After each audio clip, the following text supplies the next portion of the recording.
Open the library website in your web browser. From the top navigation menu, select Services and click Make a Booking. After the LibSync application loads, scroll down to view the details of the group discussion room, individual study pod, podcast studio, and computer lab in the Digital Scholarship Lab. Click the Privacy Policy menu. Once the Privacy Policy page loads, scroll down to view the reservation system's privacy policy, Google Data Usage Policy, and other related information.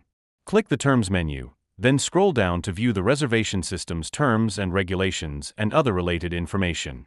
Click the Login menu and select Sign in with G Suite, then authenticate using your email address. Once you have successfully logged in, the dashboard page will load. Click the gear icon located at the top right corner to find the profile and logout options. In the dashboard, you can view your reservation insights, including total reservations, total cancellations, today's reservation count, remaining daily slots, and the last 5 reservations. Click the My Account menu. After the page loads, you will see your personal information, group member list, and attached groups. Click the Room/Pod booking menu, then select your campus after the page loads. Select the start date. Choose a time range by specifying the start and end times to view available rooms/pods. Enter the number of group members, and then click the Check Availability button. After clicking the Check Availability button, available rooms or pods and time slots will be displayed. Scroll down and use the left or right navigation buttons to view more available options, if any. Select your preferred room and desired time slots from the available list, then click the Proceed button.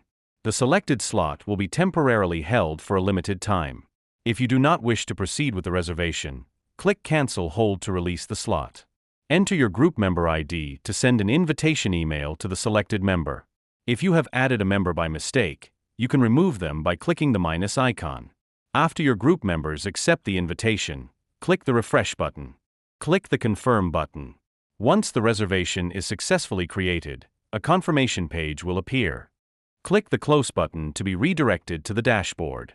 To cancel a reservation, click the trash icon. The checkbox option for attendance becomes available after the booking start time begins. Click View More or Reservation List to see the full list of reservations. You can filter the reservation list by date range or reservation code. At the bottom of the page, you can set the number of rows per page and use the Previous and Next buttons to navigate between pages.